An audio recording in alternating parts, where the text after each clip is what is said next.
This old guy DIY video has to do with trying to address a C0045 code that will not go away after replacing the left rear hub assembly on a 2013 Chevy Impala LTZ.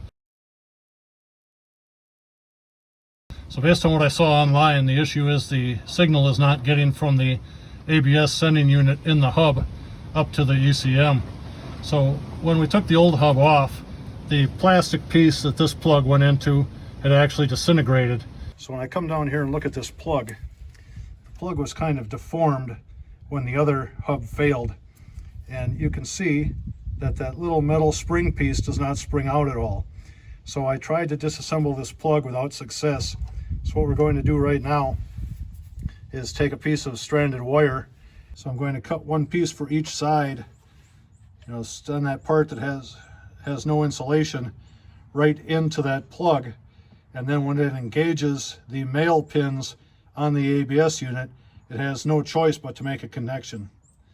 And you can see how these ears are kind of spread out. So when we put this thing back on the mating piece, we have to make a point of squeezing these things back in. But we test fit this with a piece of paper clip, and we had continuity and the dummy light went out. Now we're going to try to make it a little more permanent. And then the next time my buddy or I go to the local junkyard, we'll just clip off a sensor from an old Impala and we'll replace this at a later date. So now you can see we loaded both barrels with some copper wire that's going to ensure the connection, kind of like loading a muzzle loader. Now my buddy has better dexterity than I do, so he's going to plug this thing in and we'll see if that resolves the issue.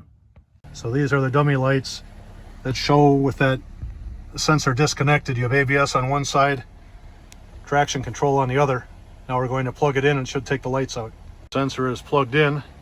I think the technical term is miracle, but the dummy lights are gone.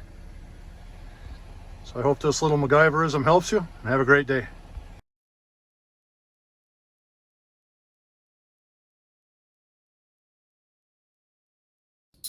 This is the Moog part number that I used to replace that shot bearing, 512357.